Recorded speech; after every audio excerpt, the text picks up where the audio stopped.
아마도 빠르신 분들은 어제부터 벌써 고향을 향해 출발하신 분들도 계실 것이고, 이제 오늘도 또 예배를 드리시고 나면 가실 분도 또 오실 분도 계시겠습니다마는, 또 바쁘게 오늘 먼저 오셔서 함께 예배를 드리시는 그런 분들에게도 감사하고, 또 하나님의 놀라운 은혜와 축복이 이 모든 여정 중에 함께 하시기를 소망합니다. 고향을 찾아가시는 분들의 표정을 보면 참 한결같이 설레어 보이시고 기쁨으로 가득 차 보여집니다. 하지만 명절이 되었지만 고향에 갈 수 없는 분들이 계십니다. 바로 실향민들인 것입니다. 그분들은 오히려 명절이 되면 고향을 그리워하시는 마음들로 인해서 더욱더 마음이 무거워지신다고 하니까, 바로 인간의 심성에 새겨져 있는 귀향 본능, 아마 귀소 본능 때문에 더욱더 이런 명절이 때가 되면 외롭기도 하고 마음이 무거워지실 듯 합니다.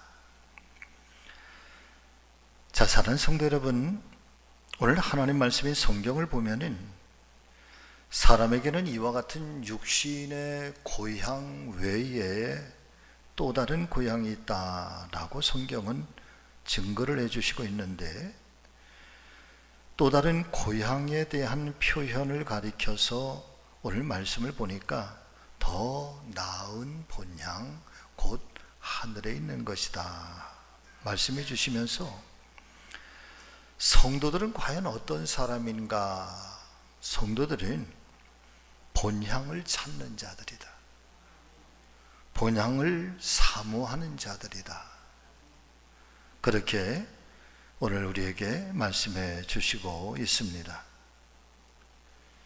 간혹 고향은 있지만 갈 수 없는 고향을 그리워하시면서 이제 나에게 마지막 한 가지 소원이 있다고 한다면, 내가 죽기 전에 고향 땅 한번 밟아봤으면, 고향의 흙냄새 한번 맡아봤으면, 그렇게 눈물 짓는 분들이 계셨습니다마는, 어쩌면 우리가 이 신앙적인 차원에서 엄밀하게 말씀을 드리면, 어쩌면 이 세상을 살아가는 모든 사람들은 땅의 고향을 잃어버린 실향민들이 아니라 더 나은 본향, 다시 말씀을 드리면 곧 하늘에 있는 내 영혼의 고향인 천국을 잃어버린 영적인 실향민들이 아닐까, 그런 마음이 듭니다. 여러분, 이 땅의 고향은 언젠가는 내 육신과 함께 반드시 떠나야 되고 또 사라지게 될 것입니다. 그러나 영원한 하늘나라인 내 영혼의 고향은 사라지는 것도 아니고 떠나야 하는 것이 아니라, 오히려 우리가 반드시 돌아가야 하고 또한 찾아가야 할 고향이 바로 하늘나라에 있는 더 나은 본향인 줄로 믿습니다. 올해는 추석을 맞이하면서 고향을 찾아가시는 그 길에 은혜가 넘치시기를 바라지만, 그러나 오늘은 고향을 찾아가는 길이 아니라 내 영혼의 더 나은 영원한 본향을 향해 찾아가는 그런 믿음의 성도들이 되기를 간절히 소망하면서, 여러분 같이 하십니다. 본향을 찾아가는 길. 어디를 찾아간다고요? 본향을 찾아가는 길. 오늘 말씀 가운데 함께 큰 은혜가 되시기를 주의 이름으로 축원합니다. 첫 번째로, 성도는 더 나은 본향을 향해서 일평생 오직 믿음으로 살아가는 사람들, 이 사람이 바로 그리스도인이고 성도들입니다. 14절부터 16절의 말씀을 여러분이 한번 같이 읽어보실까요? 자, 시작. 그들이 이같이 말하는 것은 자기들이 본향 찾는 자임을 나타냄이라.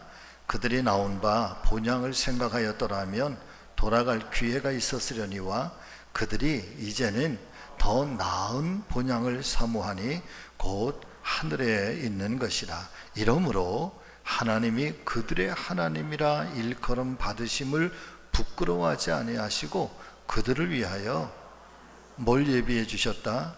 한 성을 예비해 주셨다. 잘 알고 계신 것처럼 히브리서 11장을 가리켜서 교회와 성도들은 성경 안에 있는 믿음의 장이라고 여러분 특별하게 그렇게 구별을 해놓고 있습니다. 그만큼 히브리서 11장에는 수없이 많은 그런 믿음의 선조들에 대하여 증거해 주시고 있는데, 특별히 그분들의 믿음이 어떠한 믿음이었는지, 그래서 아브라함의 믿음은 어떤 믿음, 야곱의 믿음은 어떤 믿음, 에서의 믿음은 어떤 믿음, 모세는 등등의 그분들의 아주 독특한 믿음을 칭찬하고 특별히 존경심을 담아서 믿음의 선조들을 우리에게 증거를 해 주시고 있습니다. 그런데 오늘 이 본문의 말씀을 살펴보면은 성경이 이분들의 믿음을 인정하고 칭찬해 주시면서 한결같이 그리고 동일하게 말씀하시고 있는 아주 중요한 말씀이 있는데, 그 말씀은 이분들은 일평생 오직 하나님을 향한 믿음으로 사는 사람이었다. 그런데 그 믿음으로 살아가면서 본향을 사모하는 사람들이었다. 그리고 하나님께서 그분들이 살아오고 그분들이 믿어왔던 그분들의 그 믿음, 특별히 하나님께서 그분들의 하나님 되신 것을 부끄러워하지 아니하셨다. 그리고 하나의 성을 예비를 해주셨다. 여러분, 이것이 오늘 히브리서 11장이 더 나은 본향에 대해서 우리에게 증거를 해주시면서 전해주시고 있는 말씀의 개략적인 내용입니다. 많은 사람들이 이 천국의 존재를 부정하거나 혹은 있으면 있고 없으면 없고 죽음 이후에 가야 할 그 세상, 그게 뭐 중요한가? 지금 내 살아있는 동안 내가 부귀와 영화를 누리면서 살아야지, 그러면서 무관심하거나 아니면 이 영원한 본향에 대해서 여러분 무시하는 그런 경우가 종종 있습니다. 그런데 우리가 조금만 더 깊이 내 인생, 또 사랑하는 내 가족들을 여러분 생각해 본다면, 그와 같은 삶의 태도는 자기 자신의 인생을 향해서도 표미하는 것이고, 그리고 내 가족들에 대해서도 무책임한 모습이 아닐까 싶은 것입니다. 사랑하는 성도 여러분, 하나님께서 저와 여러분들을 향한 하나님의 마음, 하나님의 기쁨, 하나님의 소원이 있다고 한다면 저와 여러분들이 정말 건강한 삶을 사는 것 하나님 기뻐하시는 줄로 믿습니다. 그런데 육신의 건강한 것만 아니라 하나님께서는 우리의 영혼이 건강하기를 바라고, 우리의 삶이 정말 보람차고 그리고 의미 있는 인생이 되기를 바라시는 것이 하나님께서 저와 여러분들을 세상에 보내신 이유일 것이고, 그리고 우리를 통해서 하나님이 영광을 받으시기를 원하시는 것이 하나님의 본래의 마음인 줄로 믿습니다. 그래서 우리가 현실만을 위해서, 현실에 안주하는 것만을 위해서 산다고 한다면, 첫째, 우리는 하나님을 경외하는 것이 아닌 거죠. 더불어서 중요한 것은 하나님께서 우리가 이 땅의 삶을 살아가면서 가족을 함께 형성하게 하였고, 그 가족이라고 하는 이 형성 안에서 함께 보람을 느끼고 기쁨과 또 함께 슬픔을 느끼고 희노애락을 느끼면서 함께 이 생의 삶을 살아가도록 하나님이 만들어 주셨다고 한다면, 그리고 우리가 이 땅의 삶을 떠나가면서 남겨진 자에게 여러분 아름다운 삶의 교훈을 남겨줘야 될 것이고, 삶의 흔적을 우리가 잘 남겨줘야 될 텐데, 그런데 여러분 우리가 이 땅의 삶을 살면서 후손들에게 부끄러움을 남겨주게 된다고 한다면, 부끄러운 이름으로 남겨지게 된다고 한다면, 그것은 내 삶의 내 인생에 대해서도 불성실한 것이고 내 사랑하는 가족들 향해서도 여러분 무책임한 것이 아니냐, 그런 말씀인 거죠. 오늘 하나님 말씀인 성경은 왜 이 믿음의 사람들을 이야기하면서 이 믿음의 사람들을 가리켜서 더 나은 본향 곧 하늘에 있는 이 영원한 집을 사모하는 자라, 그리고 돌아갈 자라고 말씀해 주시고 있는 것일까? 저는 오늘 말씀 가운데 특별히 명절을 맞이하면서 우리가 고향을 찾아가는 그 기쁨과 설렘이 있는 것처럼 우리가 한 날 한 날 이 믿음의 삶을 살아가시면서 우리가 돌아가야 할, 우리가 찾아가야 할 영원한 본향에 대한 이 설레임과 이 은혜가 우리 가슴에서, 우리의 믿음 안에서 여러분 날마다 살아있기를 바라고, 이 소망 가운데 살아가시는 우리 성지 가족들 다 되시기를 예수님의 이름으로 축원을 드립니다. 마르코 폴로라고 하는 사람이 있습니다. 이탈리아의 사람인데 상인이면서 여행가였던 이 마르코 폴로라고 하는 사람이 13세기 말부터 14세기 초까지 유럽을 떠나서 아시아의 몽골 그리고 중국 등을 거치면서 자신이 경험하고 체험했었던 이 체험담을 기록한 책이 한 권 있는데, 그 책이 유명한 동방견문록이라고 하는 책입니다. 마르코 폴로는 17년 동안 이 아시아를 경험하면서 여행하면서 겪었던, 그리고 그곳에서 살면서 이때 당시가 몽골 민족에게서는 최고의 번성기였던 쿠빌라이 칸, 징기스칸의 시대였었고, 그리고 그 몽골 민족이 중국 대륙을 정복을 하게 되면서 원나라를 세워서 원나라가 그렇게 융성했던 바로 그 시기에 그 아시아의 문명과 문물들을 여러분 유럽에 소개하고 있는 책이 바로 이 동방견문록이라고 하는 책인데, 마르코 폴로가 그렇게 유럽으로 돌아가서 이 책을 발간을 하니까 유럽 사람들이 이 아시아의 신비한 나라들에 대해서, 문물들에 대해서 많은 관심을 갖게 되는 것입니다. 그런데 또 반대쪽에서 일어난 현상이 하나 있었는데, 이것은 마르코 폴로가 자기의 이름을 높이기를 위해서 이건 꾸며서 지어낸 얘기다. 저 동쪽에 어떤 나라가 있는지는 모르지만 이렇게 뛰어난 나라들이 있는가, 이런 뛰어난 문명들이 있는가, 그러면서 폄훼하고 오히려 마르코 폴로를 무시했다고 합니다. 그렇게 세월이 흘러서 마르코 폴로가 늙어서 임종이 가까워졌을 때 몇몇의 친구들이 찾아와서 호기심으로 이렇게 묻습니다. 내가 젊어서 겪고 체험했던 이 아시아에서의 일들이 정말 사실들이냐? 죽기 전에 진실을 좀 밝혀달라. 그러니까 마르코 폴로가 답답하다는 심정으로 말하기를, 내가 책에 쓴 것은 전부가 다 진실일세. 오히려 그 내용은 내가 보고 경험한 것의 절반도 안 되지. 내가 보고 믿고 경험하고 체험한 것들을 다 기록한다면 그 책의 몇 배가 된다 할지라도 모자랄 걸세. 이렇게 대답을 했다는 거예요. 사랑하는 여러분, 이 이야기의 의미가 도대체 뭘까? 사람들은요, 내가 경험해보지 않은 것, 내 손으로 만져보지 않은 것, 내가 이 육적인 감각으로 경험해보지 않은 것들은 안 믿으려고 그래요. 인정하지 않으려고 그래요. 사실은 내가 경험한 것들이 이 책 한 권으로 다 담을 수 없을 만큼 무궁무진하게 내가 경험을 하게 됐는데, 그럼에도 불구하고 사람들은 이 책의 이야기의 진실성을 안 믿었다는 거예요. 왜? 내가 못 봤으니까, 내가 안 만져봤으니까, 내가 경험을 해보지 못했으니까.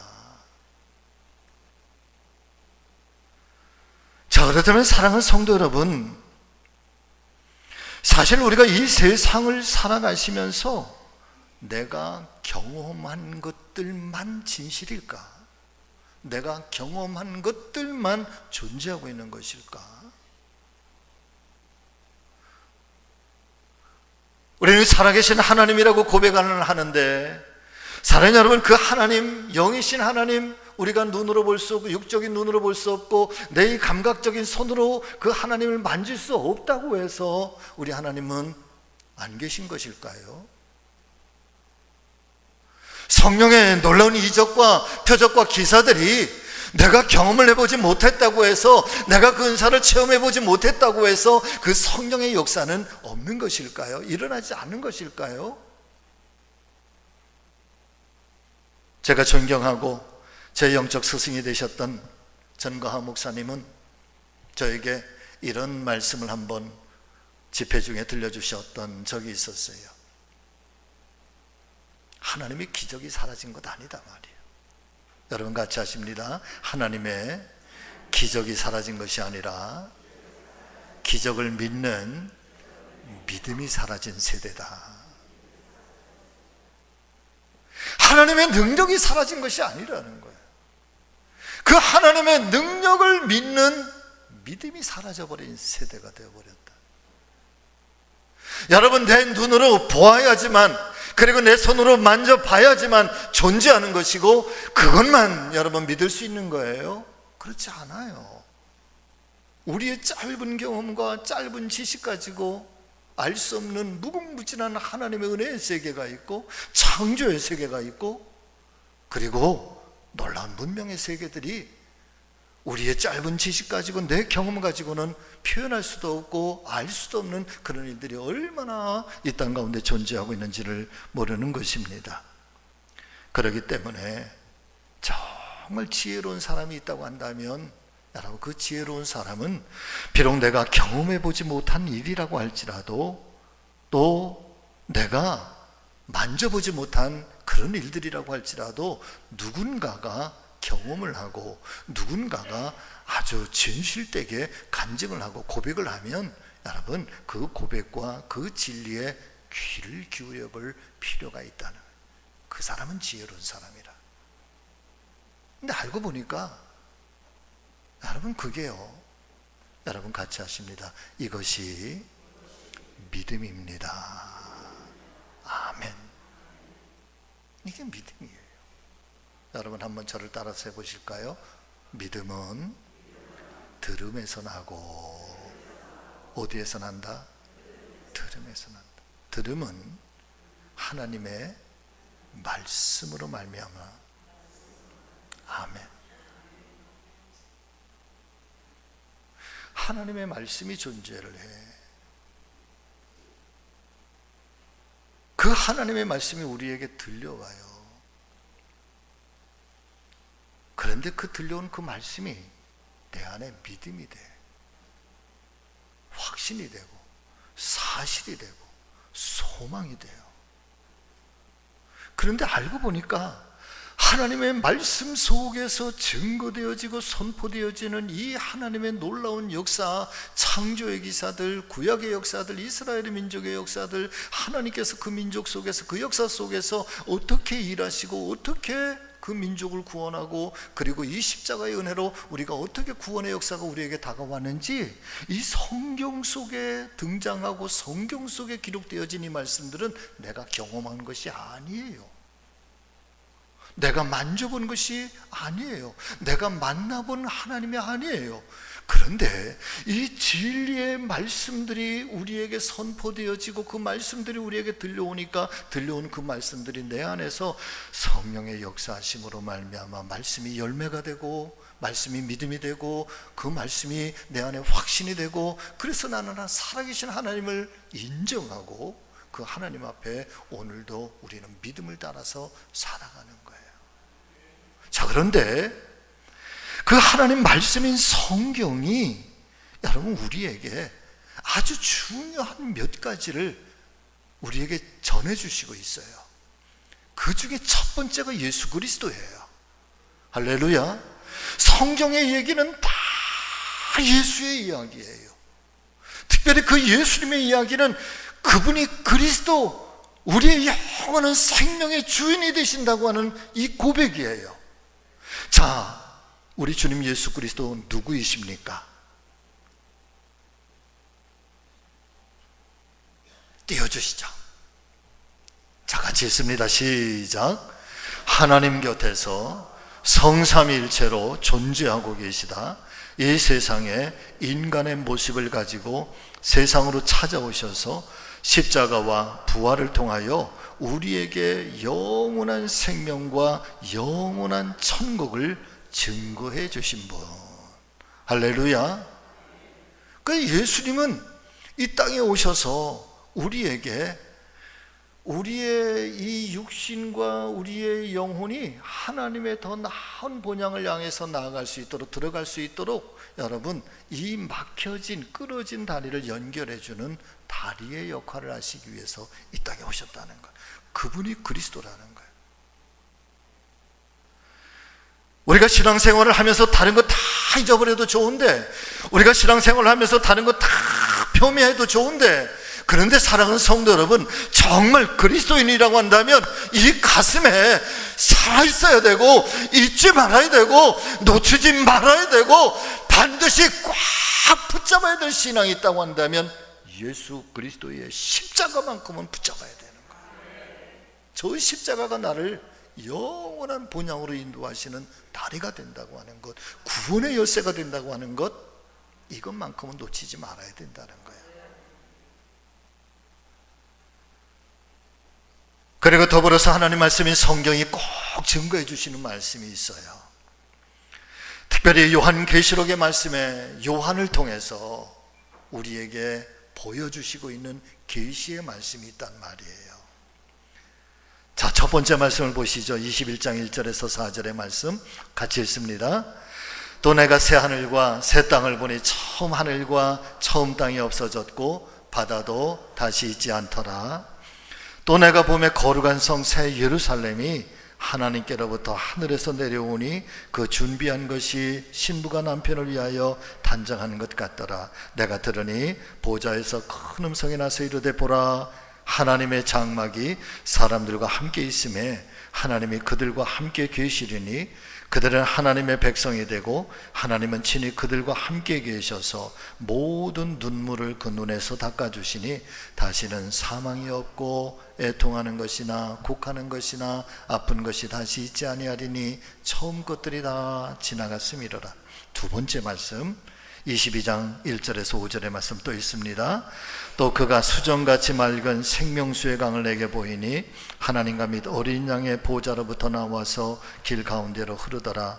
강 좌우에 생명나무가 있어 12가지 열매를 맺되 달마다 그 열매를 맺고 그 나무 잎사귀들은 만국을 치료하기 위하여 있더라. 다시 밤이 없겠고 등불과 햇빛이 쓸데없으니 이는 주 하나님이 그들에게 빛이심이라. 그들이 세세토록 왕노릇하리로다.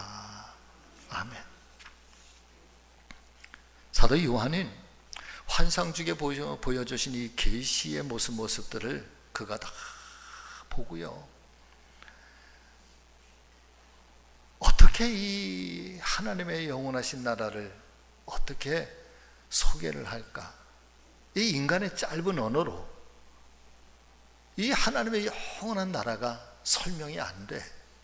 그러니까 자기가 알고 있는 자기의 느낌대로 이 계시록을 통해서 보여주신 영원한 본향 하나님의 나라 천국의 모습을 그렇게 묘사를 하고 있는 거예요. 성경이 창세기에서 창조주 하나님의 이야기를 우리에게 증거를 해주시고 에덴 동산을 이야기하시다가 죄로 말미암아 타락한 인간, 그러면서 하나님과 분리되고 떨어진 인간의 역사를 쭉 나열을 하시면서, 그러면서 그 중간에 어떻게 이 땅의 구원의 은총을 완성시키실 수 있을까? 그러면서 삼위일체 되신 하나님이 직접 인간의 몸을 입고 예수 그리스도로 이 땅에 오셔, 그러면서 십자가의 사건, 부활의 사건을 통해서 완성시키시기를 원하셨다는 것은 여러분, 더 나은 본향을 향해서 그 문을 활짝 열어주시기 위함이에요. 아멘.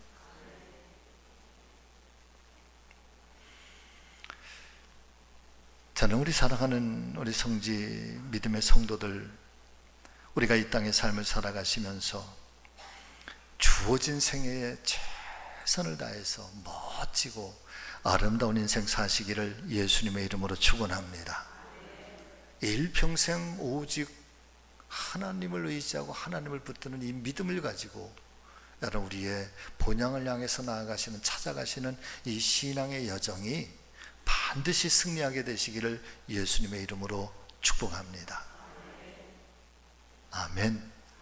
자, 두 번째, 더 나은 본향으로 가는 길은 한 길밖에는 없다. 예수 그리스도 유일한 길.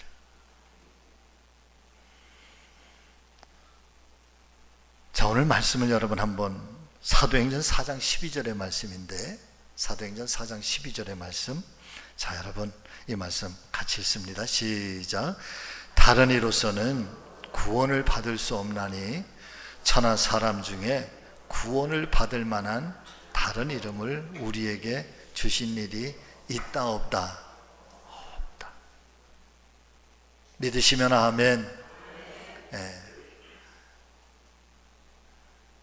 일부 예배 때 제가 말씀을 드렸어요. 또 금요일날 기도회 때 제가 여러 번 말씀을 드려서 혹시 알고 계신 분들은 아유 목사님 저에게 또 하나 또 하네 그러실 수도 있는데요, 못 들으신 분들이 계실까 해서 그분들을 위해서 제가 첫 목회를 강원도 홍천 동막교회에서 첫 목회를 시작을 했어요.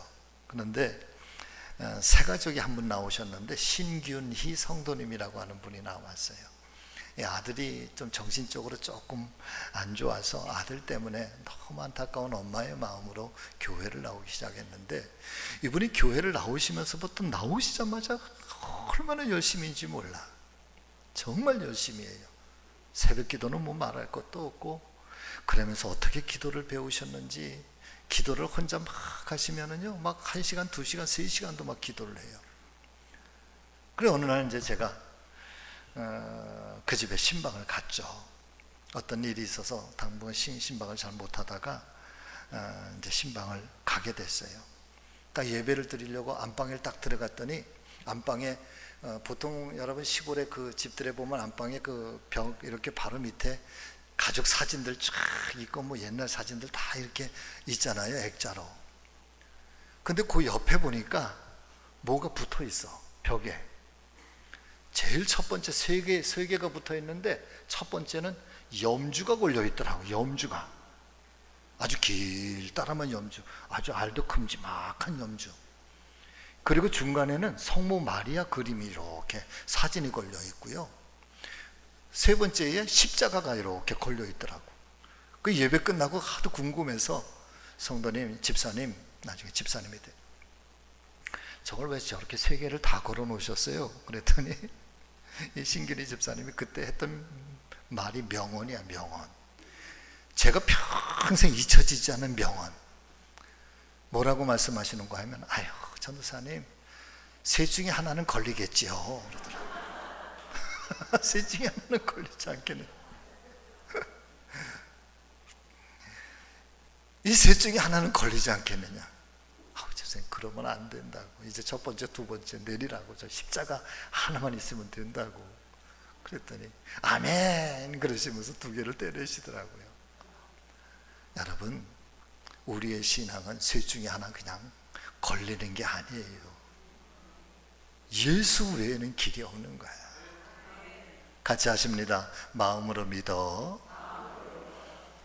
의에 이르고 입으로 시인하여 구원을 받느니라. 아멘. 마음으로 믿어서 의에 이르고요, 우리의 입으로 그리스도를 주라 고백하면서 여러분 구원에 이르는 거예요. 자, 명절 가정가정마다 행복하시기를 예수님의 이름으로 축원합니다. 오고 가시는 길에 하나님 은혜가 넘쳐나기를 축복합니다. 그러나 육신의 고향만 찾아가는 게 아니라 저와 여러분들은 오늘도 우리에게 주어진 생에 여러분 예수 그리스도와 함께 영원한 본향을 향해서 찾아가시는 하나님의 거룩한 성도들인 것 늘 잊지 마시고, 이 믿음이 우리 안에 날마다 살아있는 그런 우리 성도님들 다 되시기를 예수님의 이름으로 축원합니다. 기도하겠습니다.